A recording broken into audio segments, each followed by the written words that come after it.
Mon mari m'a humilié devant sa mère et sa sœur et elles ont ri, mais alors que je tenais mon visage inondé de larmes, j'ai entendu des bottes lourdes à la porte, puis mon père, un militaire, est entré avec 2 soldats armés. Le silence s'est installé dans la pièce. La gifle résonna dans le salon comme un coup de feu. Ma joue me brûlait, la douleur s'étendant sur mon visage alors que les larmes que j'avais appris à ravaler menaçaient de couler. Le silence qui suivit fut assourdissant, rompu seulement par le rire cruel qui montait du canapé. Il était temps que quelqu'un la remette à sa place, ricana Viviane, sa voix dégoulinant de satisfaction. Les yeux de ma belle-mère pétillaient de méchanceté alors qu'elle ajustait ses lunettes de créateur, me regardant avec la même expression qu'elle aurait en regardant un insecte se faire écraser. La fille n'apprend jamais. Ma belle-sœur, Belle, gloussa derrière sa main manucurée. Elle l'a bien cherché, honnêtement, à se pavaner ici comme si elle était propriétaire des lieux. Je restais figé, ma main pressée contre ma joue brûlante, goûtant le sang là où mes dents avaient coupé l'intérieur de ma bouche. L'humiliation était pire que la douleur. 3 ans de cela. 3 ans à être leur punching ball, leur divertissement, leur exutoire pour chaque impulsion cruelle. Mon mari, Trevor, fléchit les doigts comme pour se débarrasser de l'impact. Son visage ne montrait aucun remords, seulement le regard satisfait d'un homme qui venait de rappeler à tout le monde qui était le chef. Peut-être que maintenant tu y réfléchiras à 2 fois avant de me mettre dans l'embarras devant mes collègues, dit-il en redressant sa cravate avec une indifférence désinvolte. Ta petite crise au dîner de ce soir était inacceptable, Mia. Totalement inacceptable. Ma crise. J'avais simplement demandé qu'il ne me coupe pas la parole lorsque la femme de son patron m'avait interrogé sur mon diplôme d'infirmière. C'était tout. C'était mon crime. Les larmes coulèrent quand même, silencieuses et chaudes, ruisselant sur mon visage alors que je les fixais tous les 3. Viviane se prélassait dans son fauteuil trône. Belle était recroquevillée sur le canapé comme un chat satisfait, et Trevor se tenait au-dessus de moi tel un général conquérant. Aucun d'eux n'entendit la porte d'entrée s'ouvrir. Aucun d'eux ne remarqua les pas mesurés traversant le hall d'entrée en marbre, mais moi si. Je me tournai vers l'entrée du salon juste au moment où mon père apparut, flanqué de 2 hommes en treillis militaires. Le colonel James Candan se tenait dans l'embrasure de la porte, ses yeux gris acier scrutant la scène avec la précision calculatrice d'un homme qui avait passé 30 ans à lire les champs de bataille. Le silence tomba dans la pièce. Le changement fut instantané et absolu. Le sourire suffisant de Trevor se figea sur son visage. Le rire de Viviane mourut dans sa gorge. Belle s'arrêta au milieu d'un gloussement, ses yeux s'écarquillant en voyant les 2 soldats armés se tenant au garde-à-vous derrière mon père. Le regard de papa se déplaça lentement de mon visage inondé de larmes à ma joue rougie, puis à la main encore levée de Trevor. Son expression ne changea pas, mais quelque chose changea dans l'air, quelque chose qui fit que même la maison elle-même sembla retenir son souffle. Quand il parla enfin, sa voix était calme, contrôlée, et plus terrifiante que n'importe quel cri aurait pu l'être. « Messieurs, dit-il à ses compagnons, sans jamais quitter Trevor des yeux. Je crois que nous avons trouvé notre cible. Avant de continuer, veuillez écrire dans les commentaires de quel pays vous regardez cette vidéo. Nous aimons savoir d'où vient notre famille mondiale. Et si c'est votre première fois sur cette chaîne, veuillez vous abonner. Votre soutien nous aide à vous apporter encore plus de récits de vengeance épique de la vie. Bonne écoute. 6 heures plus tôt. J'aurais dû savoir que la soirée se terminerait mal quand Viviane a commencé à réarranger les couverts. Non, non, Mia, dit-elle en déplaçant pour la 3e fois ma fourchette à salade soigneusement positionnée. Le cristal de Waterford va à droite. Combien de fois devrais-je te le dire? Le patron de Trevor attend de l'élégance, pas quoi que ce soit. Je ravalai ma réponse et ajustai de nouveau la fourchette, la regardant inspecter la salle à manger comme un général passant ses troupes en revue. Tout devait être parfait pour la visite de Monsieur Braxton. Trevor convoitait une promotion au cabinet d'avocats depuis des mois. Et le dîner de ce soir était censé sceller l'affaire. Les fleurs sont trop hautes, annonça Belle depuis son perchoir sur le comptoir de la cuisine, se limant les ongles pendant que je finissais les amuse-gueules. Elles bloqueront la conversation. Honnêtement, Mia, c'est comme si tu n'avais jamais reçu auparavant. Je ne l'ai jamais fait, voulais-je dire, parce que vous ne me laissez jamais faire, mais j'avais appris à me taire. 3 ans de mariage m'avaient au moins appris cela. Trevor apparut à l'entrée de la cuisine, ajustant ses boutons de manchette avec cet air important qu'il avait perfectionné depuis qu'il était devenu associé junior. Il était beau dans son costume sur mesure, il l'était toujours. C'est ce qui m'avait attiré chez lui au début. À l'époque où j'étais assez jeune et stupide pour croire que le charme et la beauté signifiaient quelque chose. Combien de temps encore, demanda-t-il en consultant sa Rolex. Braxton sera là dans 1 heure, et je veux que tout soit parfait. Presque terminé, dis-je en déposant la tarte à l'oignon caramélisé sur les assiettes de service. J'avais passé tout l'après-midi à préparer son apéritif préféré à partir de rien. De la même manière que j'avais appris à préparer toutes ses choses préférées, de petits gestes d'amour qui étaient en quelque sorte devenus des exigences, des attentes, des demandes. Il passa derrière moi, plaçant ses mains sur mes épaules dans ce qui aurait pu ressembler à de l'affection pour un observateur. Mais je sentis la tension dans sa poigne, l'avertissement subtil. « Tu sais à quel point ce soir est important » murmura-t-il près de mon oreille. « Ne me mets pas dans l'embarras. » Les mots me frappèrent comme de l'eau glacée. Je me tournai pour lui faire face, cherchant dans ses yeux une trace de l'homme que j'avais épousé, mais ne trouvant qu'un calcul froid. « Quand est-ce que je t'ai déjà mis dans l'embarras » demandai-je doucement. Son sourire était acéré. « Il y a toujours une première fois. » Viviane frappa dans ses mains depuis la salle à manger. « Trevor, chéri, viens voir le centre de table. Je pense que nous devons le changer entièrement. » Il me serra les épaules une fois de plus, trop fort, et s'éloigna. Je restai dans la cuisine, fixant les tartes que j'avais faites avec tant de soin, et me demandai quand ma vie était devenue une performance que je n'arrivais jamais à bien jouer. « Tu rayonnes » m'avait murmuré Trevor à l'oreille il y a 2 ans alors que nous dansions sur la piste, entourés de 200 de nos amis et parents les plus proches. Ma robe de mariée était comme des nuages de soie, et la lumière des bougies rendait tout doré et magique. « Je t'aime, Madame Brennan, dit-il en me faisant tourner doucement. Je vais prendre tellement bien soin de toi. Je l'ai cru. Que Dieu me pardonne. J'ai cru chaque mot. La réception était tout ce dont j'avais rêvé. Élégante, romantique, parfaite. Mon père m'avait accompagné à l'hôtel dans son uniforme de cérémonie, les médailles brillant sur sa poitrine, la fierté dans ses yeux. Même lui semblait charmé par Trevor, impressionné par son diplôme de droit et ses projets ambitieux. Il a l'air solide, avait dit papa pendant notre danse père-fille. Déterminé. C'est une bonne chose chez un homme, tant qu'il se souvient de ce qui est vraiment important. J'avais ri, tourbillonnant dans ma belle robe, entouré d'amour, d'espoir et de possibilités. Il m'adore, papa. Tu devrais voir comment il prend soin de moi. Les yeux de papa étaient devenus pensifs. Prendre soin de quelqu'un, ce n'est pas ce que tu fais pour lui, ma chérie. C'est la façon dont tu le traites quand personne ne regarde. Je lui avais embrassé la joue et m'étais éloigné en tourbillonnant, trop jeune et trop heureuse pour comprendre l'avertissement. La première fissure est apparue 6 mois plus tard. Tu as dépensé combien en courses? Trevor se tenait dans notre nouvelle cuisine, tenant le reçu comme la preuve d'un crime. Nous venions d'emménager dans la maison que Viviane nous avait aidé à acheter, sa maison de rêve, s'est-il avéré. Pas la mienne. La même chose que d'habitude. Dis-je, confuse par sa colère soudaine. Peut-être un peu plus parce que j'ai pris ces steaks que tu aimes. Mia, nous devons être intelligents avec l'argent. J'essaie de construire un avenir pour nous et tu dépenses comme si nous étions millionnaires.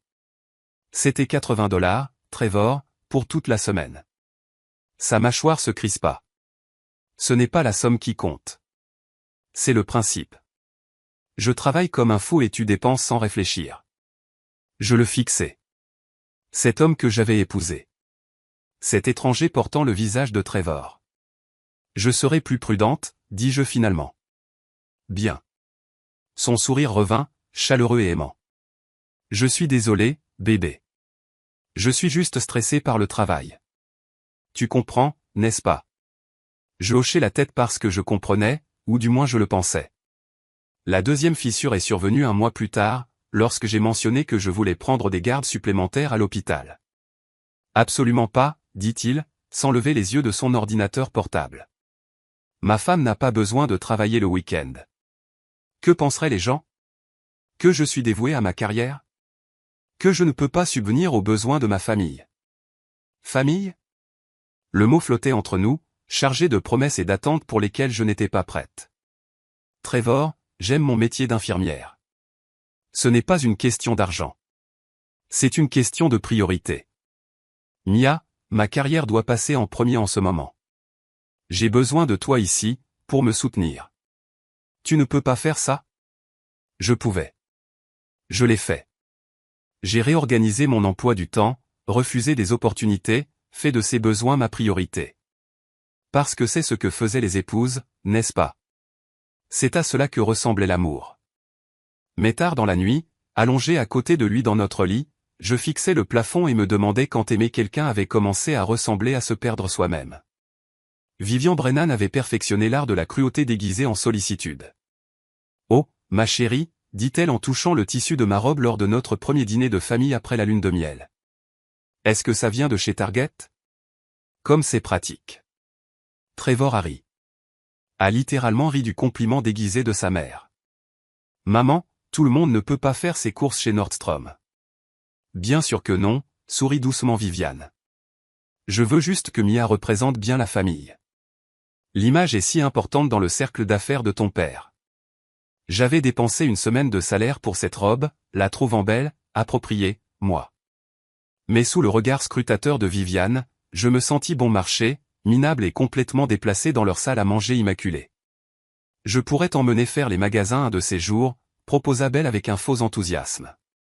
T'aider à trouver ton style. Mon style?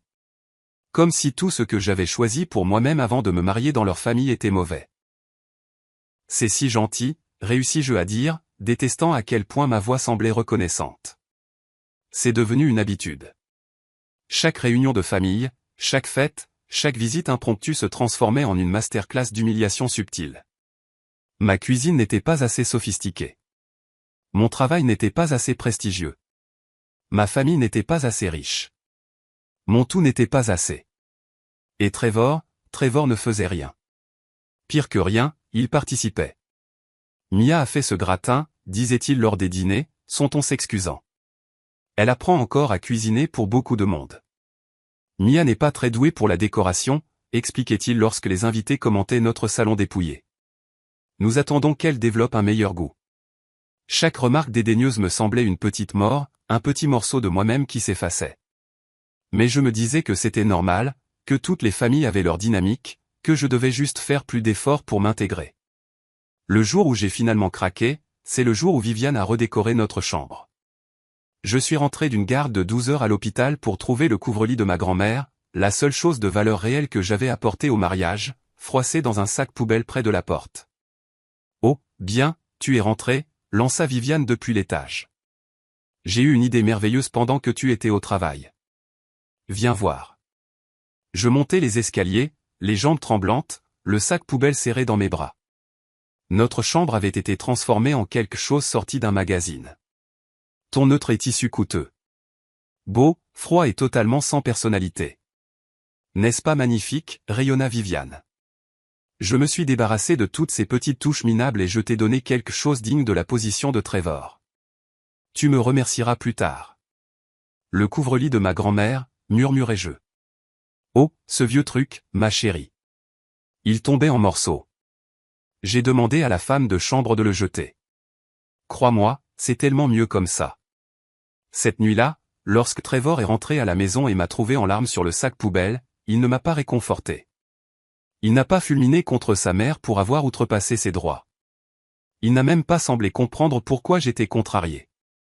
Ce n'est qu'une couverture, Mia. Regarde ce qu'elle a fait pour nous. La chambre est incroyable. Nous devrions être reconnaissants. Reconnaissants. Je devrais être reconnaissante que le dernier souvenir de ma grand-mère ait été jeté comme un déchet. Je devrais être reconnaissante de vivre dans une belle prison où rien de ce qui m'appartenait n'était autorisé à exister. C'est cette nuit-là que j'ai pensé pour la première fois à appeler mon père. Je ne l'ai pas fait. Je me suis dit que j'étais dramatique, que le mariage exigeait des sacrifices, que j'avais de la chance d'avoir une famille qui se souciait suffisamment de moi pour m'aider à m'améliorer. Mais j'ai gardé son numéro dans mon téléphone, et parfois, dans mes moments les plus sombres, je le fixais en me demandant ce qui se passerait si j'appuyais sur « Appeler ». Le dîner se passait bien. Trop bien, en fait. Monsieur Braxton était un homme distingué d'une soixantaine d'années, avec des yeux bienveillants et un rire facile. Sa femme, Andrea, était chaleureuse et engageante, posant de vraies questions sur mon travail à l'hôpital.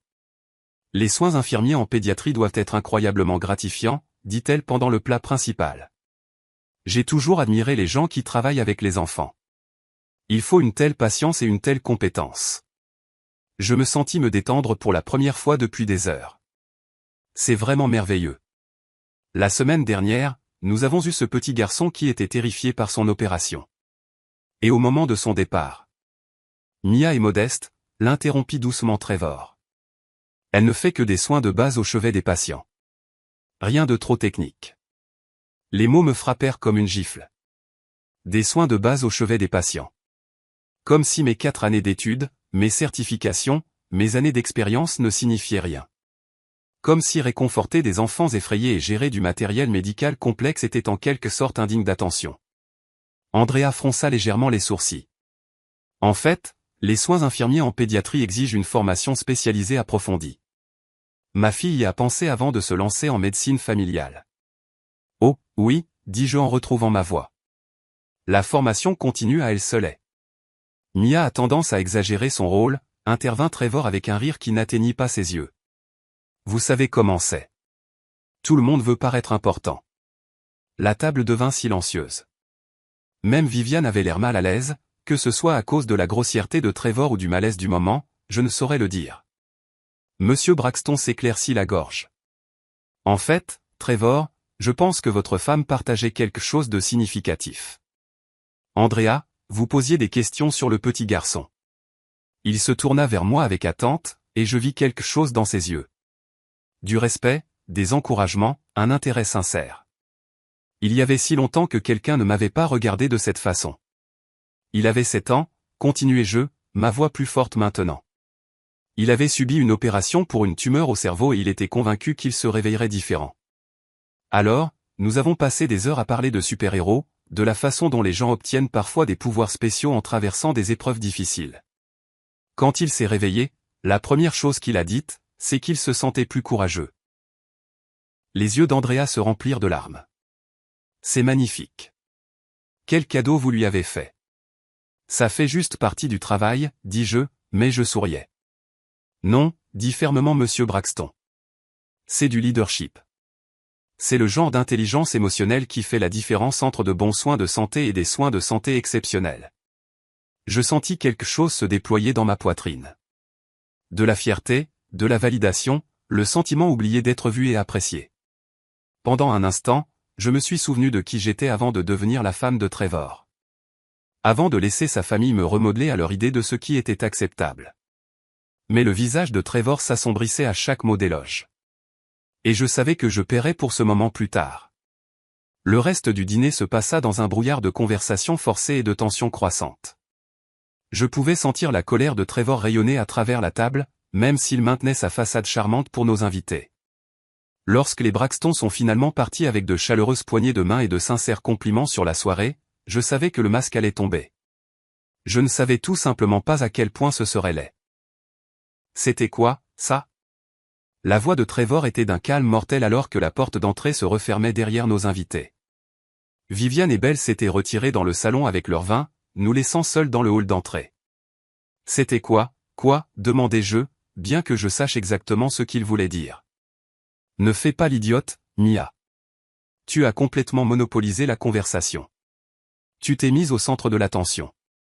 Tu m'as fait passer pour quelqu'un qui n'apprécie pas sa propre femme. Je répondais aux questions d'Andrea.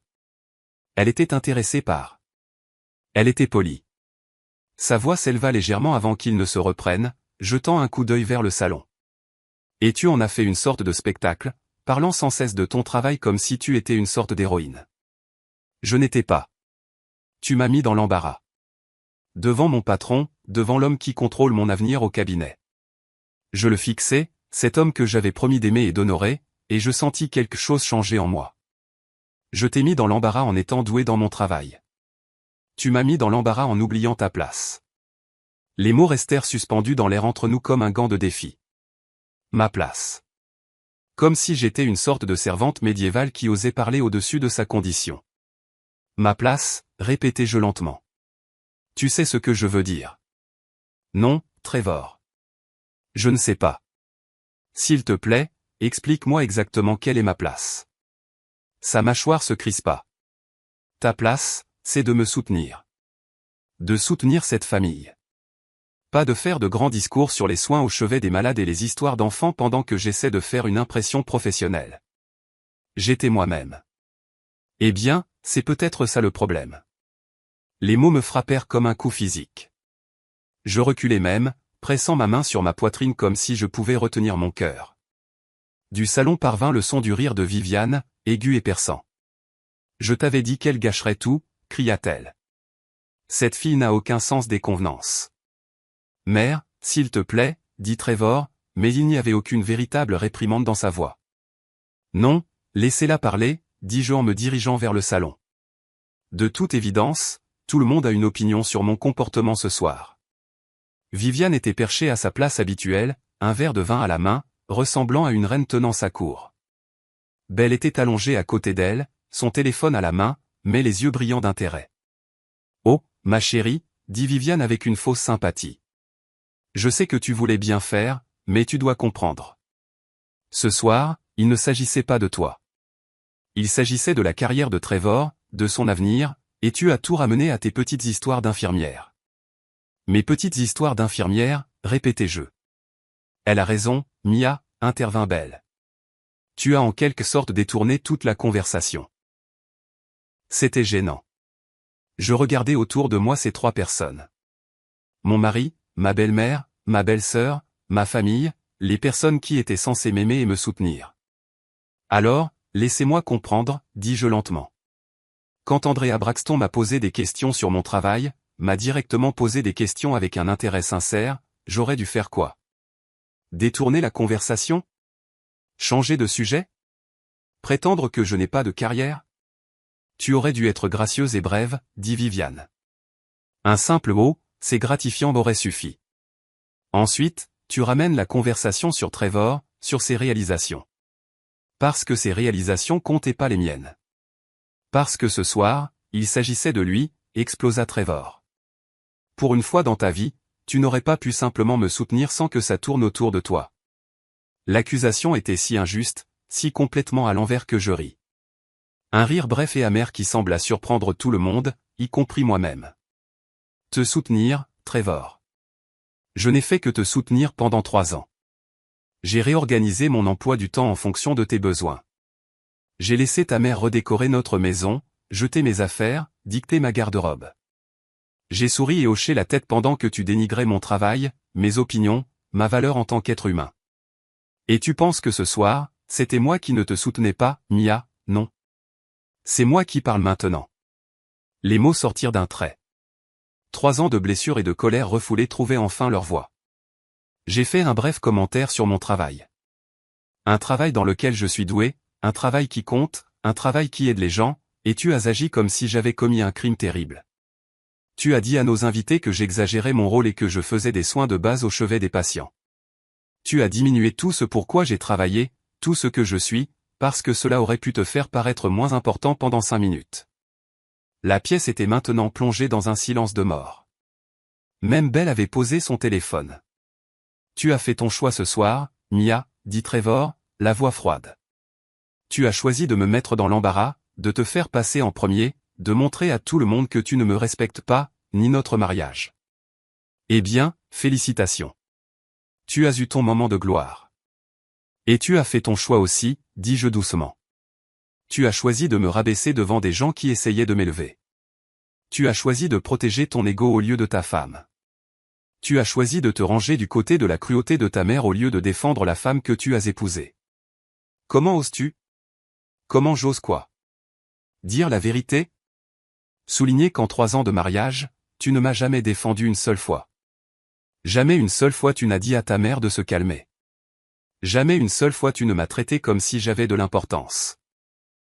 Le visage de Trevor était maintenant rouge de colère, son calme soigneusement entretenu se fissurant enfin. Tu veux savoir ce qui compte? Je vais te dire ce qui compte. Il leva la main. Et pour la première fois de notre mariage, je n'ai pas tressailli. Fais-le, dis-je doucement. Montre-leur exactement qui tu es vraiment. C'est à ce moment-là que la gifle est venue. C'est à ce moment-là que sa mère a ri. C'est à ce moment-là que mon père est entré dans la pièce avec 2 soldats armés. Et c'est à ce moment-là que tout a changé. Le silence s'étira comme une respiration retenue. Mon père se tenait dans l'embrasure de la porte, sa présence remplissant la pièce d'une manière qui n'avait rien à voir avec sa taille physique. Le colonel James Candan n'était pas un homme de grande taille, mais 30 ans dans l'armée lui avaient donné quelque chose de plus puissant que la taille ou la corpulence. Une autorité absolue et inébranlable qui fit soudain sentir à tout le monde dans la pièce comme des enfants pris en faute. Derrière lui, les 2 soldats restaient parfaitement immobiles, leurs yeux balayant la pièce avec une précision professionnelle. Ils ne pointaient pas d'armes ni ne proféraient de menaces. Ils n'en avaient pas besoin. Leur seule présence en disait long sur la gravité de la situation. « Mia » dit doucement papa, sans jamais quitter Trevor des yeux. « Es-tu blessé » Je touchai ma joue brûlante, goûtant le sang là où mes dents avaient coupé l'intérieur de ma bouche. « Je vais bien. »« Non, dit-il. Tu ne vas pas bien, mais tu iras bien. » Trevor était devenu pâle, sa main levée retombant lentement à son côté. « Colonel Candan, je peux expliquer. »« Ah oui ?» La voix de papa resta conversationnelle, mais quelque chose dans son ton fit reculer Trevor. « Expliquez-moi, s'il vous plaît, pourquoi vous venez de frapper ma fille devant des témoins. » Ce n'était pas. Je veux dire, nous avions un désaccord. « Sergente Justine, » dit papa sans se retourner. « Qu'avez-vous observé lorsque nous sommes entrés dans cette pièce ?» Un des soldats s'avança légèrement. « Monsieur, j'ai observé un sujet masculin avec la main levée dans une posture agressive au-dessus d'une femme qui semblait avoir été frappée. La femme présentait des signes visibles d'impact récent au visage. Et vous, caporal Jenkins ? Même observation, monsieur. J'ai également noté 2 autres femmes dans la pièce qui semblaient observer l'altercation sans intervenir. » Papa hocha lentement la tête. « Donc, nous avons plusieurs témoignages de violences domestiques. » Intéressant. « C'est ridicule, balbutia Viviane, retrouvant enfin sa voix. C'est une affaire de famille privée. Vous ne pouvez pas débarquer ici avec des hommes armés. Madame Brennan, dit papa en tournant ses yeux gris acier vers elle. Je suis le comportement de votre fils envers ma fille depuis un certain temps. Ce soir n'a été que la confirmation finale dont j'avais besoin. Le visage de Trevor passa du pâle au gris. De quoi parlez-vous ? Suivi. Papa sourit, le sourire froid et calculateur d'un prédateur qui a finalement acculé sa proie. Pensiez-vous vraiment que je ne remarquerai pas quand ma fille a cessé d'appeler ? Quand elle a cessé de rendre visite ? Quand elle a commencé à trouver des excuses pour des bleus et à annuler des dîners de famille ? Je le fixais, choqué. Papa, je ne t'ai jamais dit. Tu n'avais pas à le faire, ma chérie. J'ai été soldat pendant 30 ans. Je sais à quoi ressemble la violence. Je sais aussi ce qui se passe quand on la laisse s'intensifier sans contrôle. Il sortit un dossier en manie de sa veste et le posa sur la table basse avec une précision délibérée. Il y a 3 mois, j'ai engagé un détective privé. C'est incroyable ce qu'on peut apprendre sur une personne quand on essaie vraiment. Trevor, saviez-vous que votre cabinet d'avocat a des politiques très strictes concernant les partenaires qui se livrent à de la violence domestique ? Quelque chose à voir avec le maintien de l'intégrité du cabinet. Le visage de Trevor devint blanc. Vous ne pouvez pas, je l'ai déjà fait. Les photographies, les déclarations de témoins et les dossiers médicaux sont assez convaincants. Votre patron, Monsieur Braxton, un homme charmant, soit dit en passant, était très préoccupé lorsque je les lui ai montrés cet après-midi. La pièce tourna autour de moi, cet après-midi. Papa, tu savais qu'il venait dîner. Je l'ai orchestré, ma chérie. J'avais besoin de voir comment il te traiterait devant ses supérieurs. J'avais besoin de savoir s'il y avait une chance qu'il change, qu'il devienne l'homme digne de ma fille. Ses yeux retrouvèrent Trevor. Il n'y en avait pas, Belle était devenue complètement silencieuse, agrippant son téléphone comme une bouée de sauvetage. Viviane avait l'air sur le point d'être malade. C'est un coup monté, dit désespérément Trevor. Vous ne pouvez rien utiliser de ce que vous avez obtenu illégalement. Oh, mais je le peux, dit papa joyeusement. Parce que voyez-vous, je n'essaie pas de vous mettre en prison, Trevor. La prison serait trop facile, trop rapide. Ce que je fais est tellement plus complet. Il ouvrit le dossier et commença à étaler des photographies sur la table basse. Des photos de moi avec des bleus que j'avais oubliés. Des captures d'écran de SMS où Trevor me réprimandait. Des dossiers financiers montrant comment il m'avait isolé économiquement. Votre cabinet d'avocat a reçu ça ce matin, continua papa d'un ton conversationnel, ainsi qu'un rapport complet sur votre comportement. La violence domestique n'est pas seulement illégale, Trevor. C'est une violation de la clause de turpitude morale de votre contrat d'associé. Vous serez suspendu en attendant l'enquête, et compte tenu des preuves, le licenciement est presque garanti. Les jambes de Trevor flanchèrent. Il s'affaissa sur une chaise, fixant les photographies avec horreur. Mais ce n'est pas tout, dit papa, sa voix s'éclaircissant comme s'il partageait de bonnes nouvelles. Viviane, vous pourriez être intéressée de savoir que votre country club a également reçu des copies de ces documents. Il semble qu'ils aient des politiques concernant les membres qui cautionnent la violence domestique. Quelque chose à voir avec le maintien des normes communautaires. Le verre de vin de Viviane glissa de ses doigts engourdis, se brisant sur le sol en marbre. Eh belle, félicitations pour tes fiançailles. J'espère que la famille de ton fiancé sera compréhensive lorsqu'elle apprendra ton rôle dans la dissimulation des abus de ton frère. Les réseaux sociaux peuvent être si impitoyables de nos jours. Vous détruisez nos vies, murmura Viviane. Non, dit fermement papa. Vous avez détruit vos propres vies au moment où vous avez décidé que ma fille était un dommage collatéral acceptable pour le dysfonctionnement de votre famille. Je m'assure simplement qu'il y ait des conséquences. Il se tourna alors vers moi, son expression s'adoucissant pour la première fois depuis qu'il était entré dans la pièce. Mia, fais tes valises et mets-les dans ma voiture. Tes effets personnels, tes documents importants et le couvre-lit de ta grand-mère. Je l'ai récupéré de la poubelle où ces gens l'ont jeté. Il est en sécurité. Comment as-tu? J'ai des gens qui surveillent cette maison depuis des semaines, ma chérie. Je connais chaque entrée, chaque cachette, chaque secret que ces gens pensaient pouvoir garder. Il me tendit la main. Il est temps de rentrer à la maison. Je regardai une dernière fois la pièce. Le mari qui venait de montrer son vrai visage, la belle-mère qui m'avait torturé pendant des années, la belle-sœur qui avait tout permis. 3 ans de ma vie gaspillée avec des gens qui ne m'avaient jamais apprécié. Mais je n'étais plus cette femme brisée. Debout, la main de mon père tendue, entourée des conséquences de leurs propres actions, je ressentis quelque chose que je n'avais pas ressenti depuis des années. Je me sentis libre. En fait, papa, dis-je en redressant les épaules. J'ai quelque chose à dire d'abord. Je regardai Trevor, le regardai vraiment, et ressentis un étrange sentiment de clarté. Cet homme qui m'avait contrôlé par la peur et la manipulation me parut soudain petit, pathétique, totalement impuissant. Il y a 3 ans, je t'ai épousé parce que je pensais t'aimer, dis-je, ma voix stable et claire. Mais je réalise maintenant que j'étais amoureuse d'un mensonge. L'homme que j'ai épousé, gentil, encourageant, aimant, n'a jamais existé.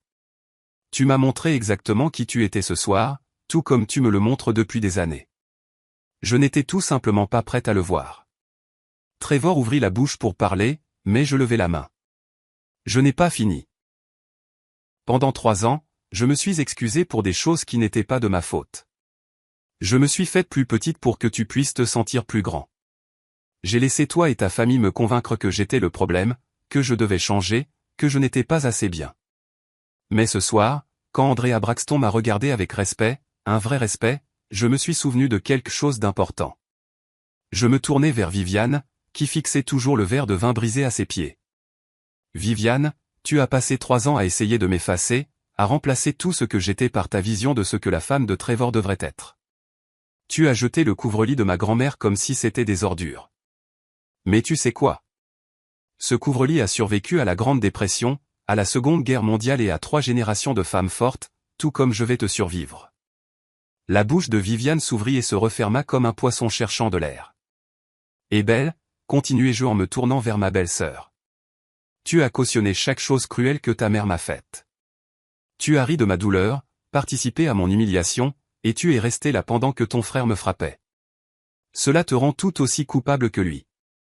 Le téléphone de Belle avait commencé à vibrer avec insistance, probablement son fiancé, se demandant pourquoi des photos de la scène de ce soir apparaissaient déjà sur les réseaux sociaux. Les gens de papa avaient été minutieux. Mais voici ce que vous n'avez pas réussi à comprendre, dis-je en faisant un pas de plus vers Trevor. Je ne suis pas seulement une infirmière.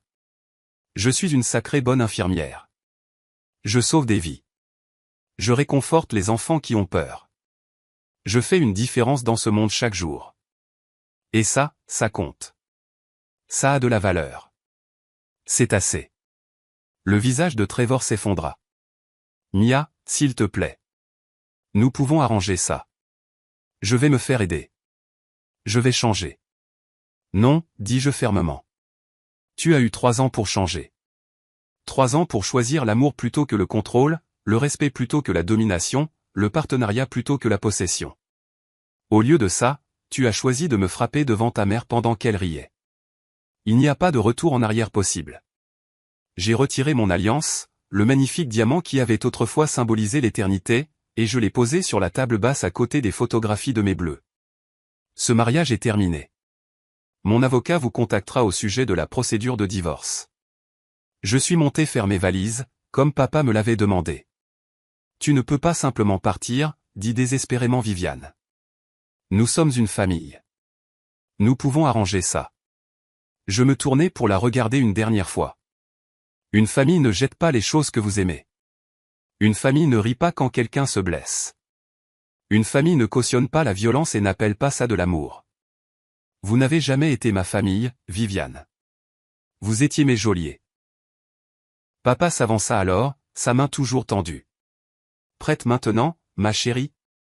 Je pris sa main, sentant la force et la stabilité que j'avais héritées de lui, couler en moi. Je suis prête.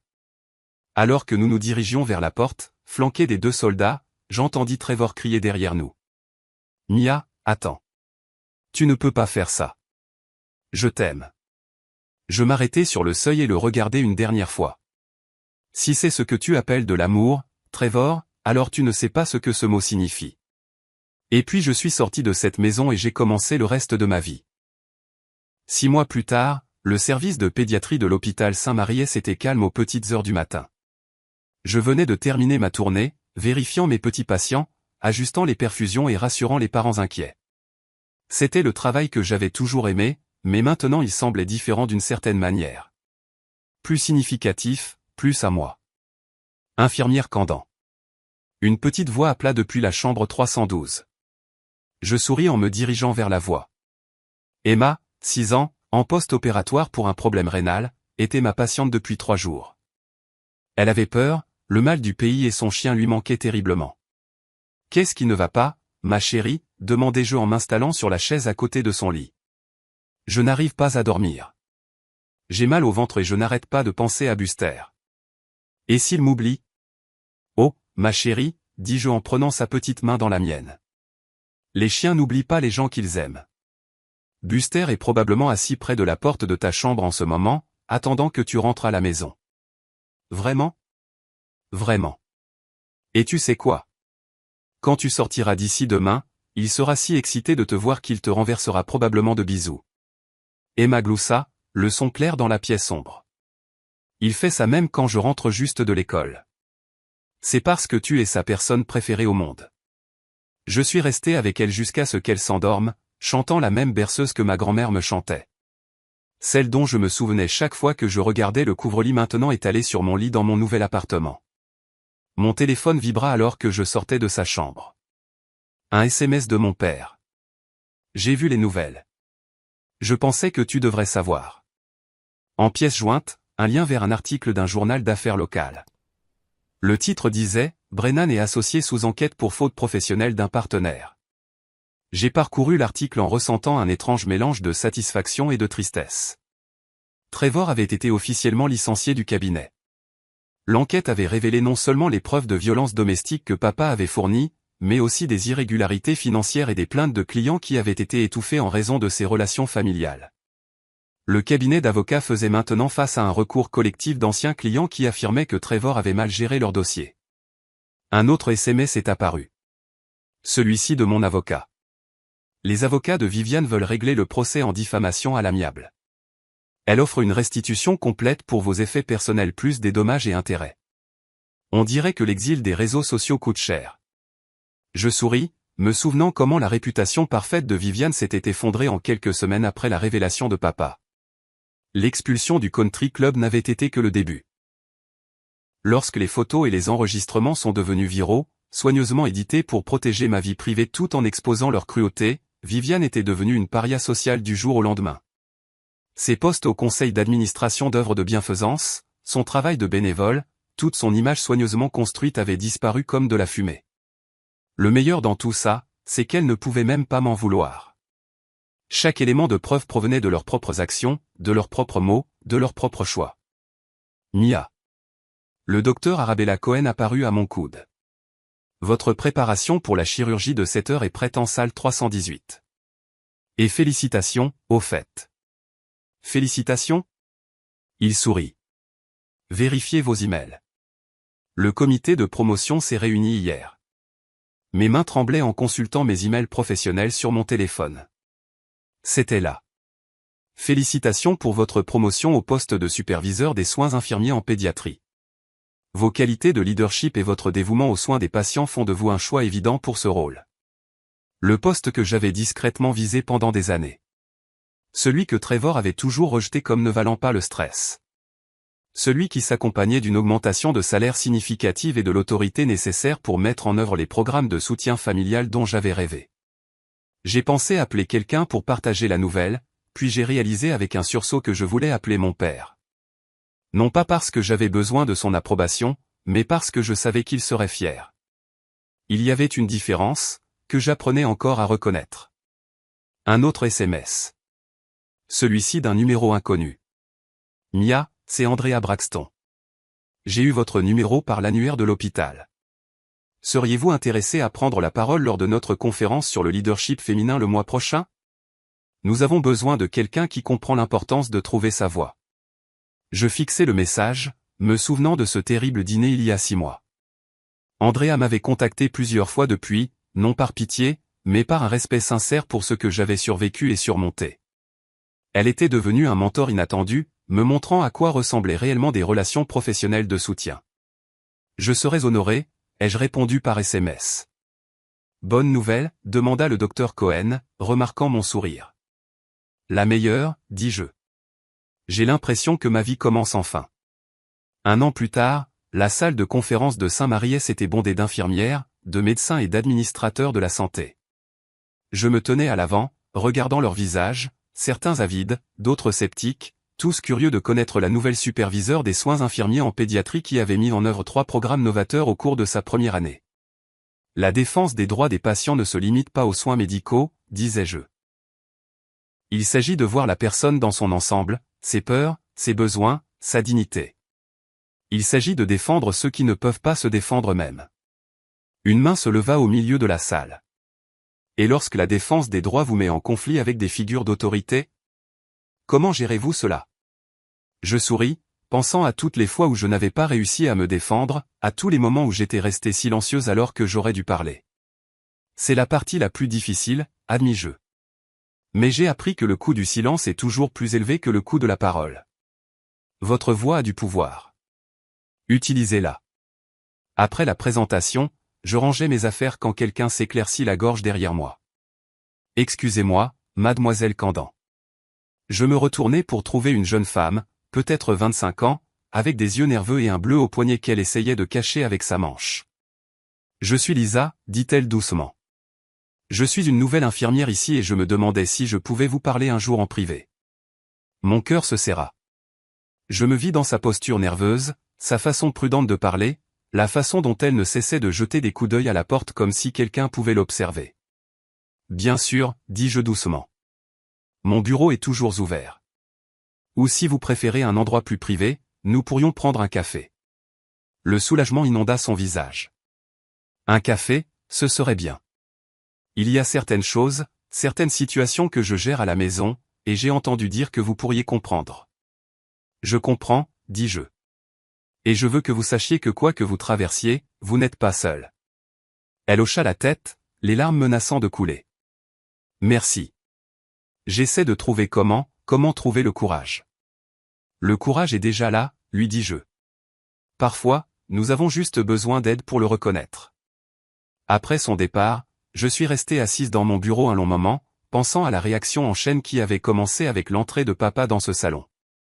Ma liberté avait conduit à la chute de Trevor, ce qui avait conduit à ma promotion, ce qui avait conduit à des programmes qui aidaient d'autres personnes à trouver leur force. Mon téléphone sonna, interrompant mes pensées. Le nom de papa apparut sur l'écran. Salut, papa. Salut, ma chérie. Comment s'est passée la présentation? Très bien. Je pense que nous allons obtenir l'approbation pour le programme de dépistage de la violence domestique. Je suis fier de toi, Mia, non seulement pour avoir survécu à ce que tu as traversé, mais pour l'avoir transformé en quelque chose qui aide les autres. Je souris, regardant par la fenêtre de mon bureau la ville au-delà. J'ai eu un bon professeur. À ce propos, comment se passe la retraite? Il gloussa. Je ne peux pas me plaindre, mais j'ai peut-être trouvé un nouveau projet. Il y a un programme de soutien aux anciens combattants qui auraient besoin d'une aide organisationnelle. Papa, dis-je en riant. Tu es à la retraite depuis 3 mois. Tu es censé te reposer. Se reposer, c'est surfait. De plus, certaines batailles valent la peine d'être menées même lorsque la guerre est officiellement terminée. Après avoir raccroché, j'ai sorti le dossier de ma prochaine proposition de projet, un groupe de soutien pour les travailleurs de la santé confrontés à la violence domestique. Les statistiques étaient stupéfiantes. Les mêmes personnes qui passaient leur journée à prendre soin des autres rentraient souvent chez elles dans des situations où elles ne recevaient aucun soin. Mon ordinateur sonna avec un nouvel email. Le nom de l'expéditeur me fit sursauter. Belle Brennan Morrison. J'hésitais avant de l'ouvrir. Au cours de l'année qui s'était écoulée depuis que j'avais quitté Trevor, j'avais entendu des bribes d'informations sur sa famille par le biais des procédures judiciaires. Vivian avait déménagé en Floride pour vivre avec sa sœur. Sa réputation était en lambeaux. Trevor avait fait faillite et travaillait dans un petit cabinet dans un autre état. Mais Belle? Chère Mia, commençait l'email. Je sais que je n'ai aucun droit de vous contacter, et je comprendrai si vous supprimez ce message sans le lire, mais je devais essayer de m'excuser pour ma part dans ce qui vous est arrivé. Mes fiançailles ont pris fin 6 mois après la publication des photos de cette nuit-là. Au début, j'étais en colère contre vous, contre votre père, contre toute la situation. Mais avec le temps, j'ai commencé à comprendre ce que nous vous avions fait, ce que j'avais fait. J'ai regardé mon frère vous faire du mal et je n'ai rien dit. J'ai participé à la cruauté de ma mère et j'ai appelé ça de la loyauté familiale. J'ai cautionné la violence et je me suis convaincu que ce n'était pas ma responsabilité de l'arrêter. J'ai commencé une thérapie pour comprendre pourquoi j'ai fait ces choix. J'apprends sur les traumatismes, sur les comportements de facilitation, sur les dommages que nous causons lorsque nous restons silencieux face à l'injustice. Je n'attends pas de pardon. Je ne pense même pas le mériter. Mais je voulais que vous sachiez que votre courage de partir et la façon dont vous avez reconstruit votre vie m'ont inspiré à enfin examiner mon propre comportement et à essayer de devenir une meilleure personne. J'espère que vous êtes heureuse. Vous méritez tout le bonheur du monde. J'ai lu l'email 2 fois, ressentant un mélange complexe d'émotions. De la colère face au temps qu'il lui avait fallu pour voir la vérité. De la tristesse pour les années que j'avais perdues, mais aussi quelque chose d'inattendu. Une petite lueur d'espoir que peut-être, parfois, les gens pouvaient vraiment changer. Je ne répondrai pas à l'email. Ce chapitre de ma vie était clos et je n'avais aucun intérêt à le rouvrir. Mais j'étais heureuse de savoir que les répercussions de cette nuit continuaient de se propager, forçant les gens à affronter des vérités inconfortables sur eux-mêmes. Mon téléphone vibra avec un SMS de Lisa, la jeune infirmière de tout à l'heure. Demain à 14 h, ça irait pour un café? Je suis prête à parler. Parfait, ai-je répondu par SMS. Je serai là. Alors que je rassemblais mes affaires pour quitter le bureau, j'ai aperçu mon reflet dans la fenêtre. La femme qui me regardait était quelqu'un que je reconnaissais à peine d'il y a 1 an. Confiante, déterminée, sans peur. Elle avait des cicatrices, nous en avons tous, mais elles étaient la preuve de batailles menées et gagnées, pas de blessures qu'il fallait cacher. J'ai pensé à Emma, 7 ans, qui était rentrée chez elle retrouver son chien Buster et m'avait envoyé un dessin de 2 jouant dans leur jardin. J'ai pensé à Andrea Braxton, qui était devenu non seulement un mentor, mais une véritable amie. J'ai pensé à papa, qui m'avait appris que parfois, l'amour signifie avoir le courage de se battre pour ce qui est juste. Et j'ai pensé à Lisa, qui apprendrait ce que j'avais appris, que le courage n'est pas l'absence de peur.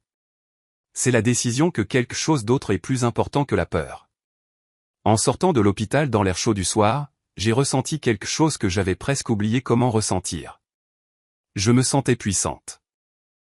Le mariage était intime, juste des amis proches, la famille et quelques collègues de l'hôpital.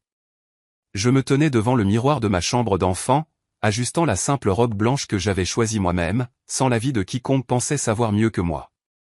Tu es magnifique, ma chérie. Je me tournai pour trouver papa dans l'embrasure de la porte, élégant dans son uniforme de cérémonie, les médailles brillant sur sa poitrine, comme lors de mon premier mariage. Mais cette fois-ci, c'était différent. Cette fois-ci, je n'étais pas une jeune femme essayant de plaire à tout le monde. J'étais une femme qui connaissait sa propre valeur. Merci pour tout, papa, dis-je en prenant son bras tendu. Pour avoir vu ce que je ne pouvais pas voir, pour t'être battu quand je ne pouvais pas me battre. Pour avoir cru que je valais la peine d'être sauvé. Tu t'es sauvé toi-même, Mia. J'ai juste fait en sorte que tu aies la chance de le faire. La cérémonie a eu lieu dans le jardin commémoratif de l'hôpital, entouré de fleurs, de soleil et de personnes qui se souciaient sincèrement de mon bonheur. Le docteur Arabella Chin avait proposé d'officier. Elle s'était fait ordonner en ligne spécialement pour l'occasion, affirmant que c'était le moins qu'elle puisse faire pour sa superviseure préférée. Mais ce n'était pas un mariage traditionnel. Il n'y avait pas de mariés qui attendaient à l'autel. Pas de vœux, jusqu'à ce que la mort nous sépare. Au lieu de cela, je me suis tenu devant ma famille choisie et je me suis fait des promesses à moi-même. Moi, Mia Kandan, je promets d'honorer ma propre voix, de faire confiance à mon propre jugement et de ne plus jamais me faire petite pour le confort de quelqu'un d'autre. Je promets de continuer à guérir, à grandir et à aider les autres à trouver leur force.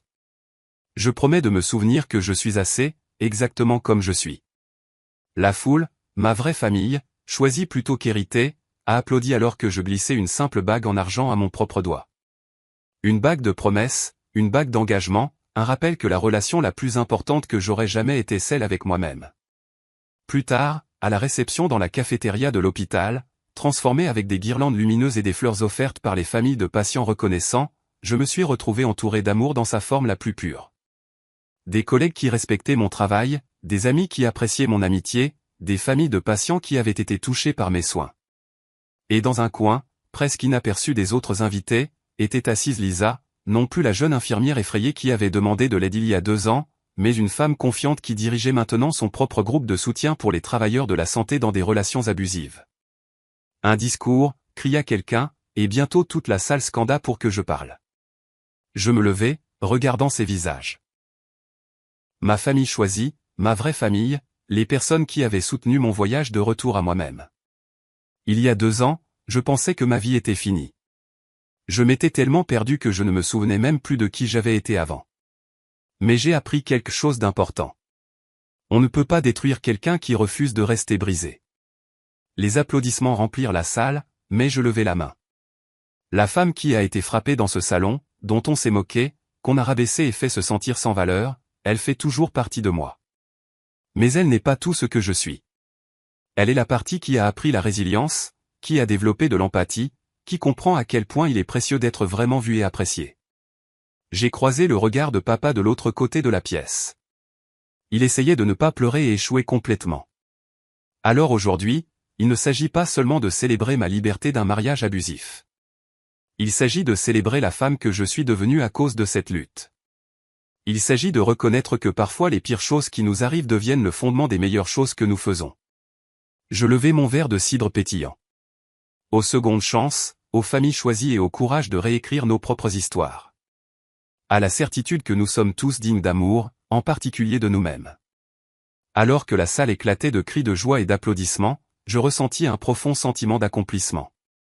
Pas celui qui vient de trouver quelqu'un d'autre pour vous compléter, mais celui qui vient de devenir enfin entière par soi-même. Plus tard dans la soirée, assise dans mon appartement, mon espace décoré de mes affaires, rempli de mes choix, j'ai sorti une lettre sur laquelle je travaillais. Elle n'était adressée à personne en particulier, mais elle contenait tout ce que j'aurais aimé dire à mon moi plus jeune. Tout ce que je voulais que les autres femmes sachent.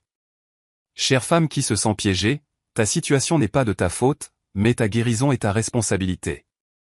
La personne qui te fait du mal ne changera pas parce que tu l'aimes assez, que tu te sacrifies assez ou que tu deviens assez parfaite. Elle ne changera que si elle choisit de faire le travail. Et ce choix n'a rien à voir avec toi. Tu n'es pas folle. Tu n'es pas trop sensible. Tu ne demandes pas trop quand tu t'attends à être traité avec un respect humain de base.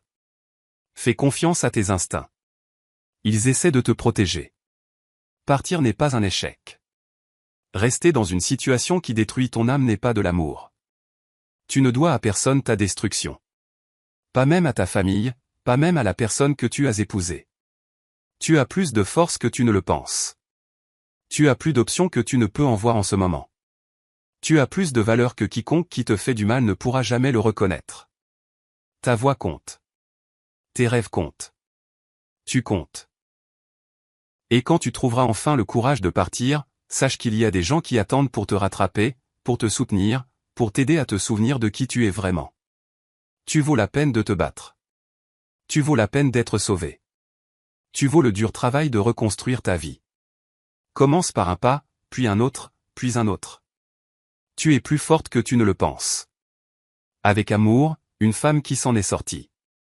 J'ai plié la lettre avec soin et l'ai ajoutée à la pile que j'avais rassemblée depuis des mois. Demain, je les donnerai à Lisa pour les distribuer dans ses groupes de soutien. Parfois, la chose la plus puissante que nous puissions faire est de partager nos histoires, de faire savoir aux autres qu'ils ne sont pas seuls dans leur lutte. En me préparant à me coucher, j'ai aperçu le couvre-lit de ma grand-mère, sauvé, restauré et maintenant étalé sur mon propre lit dans ma propre maison. Les coutures étaient encore solides après toutes ces années, tenant ensemble des morceaux qui avaient été soigneusement choisis et assemblés avec amour. Tout comme moi, tout comme nous tous qui refusons de rester brisés. J'ai éteint les lumières et je me suis installé dans mon lit, entouré par le silence de mon propre espace, la paix de mes propres choix, la sécurité de ma propre force. Et pour la première fois depuis des années, j'ai dormi sans crainte, car j'avais enfin appris la leçon la plus importante de toutes. La personne responsable de la protection de Mia Kandan était Mia Kandan. Et j'étais très, très doué pour ça.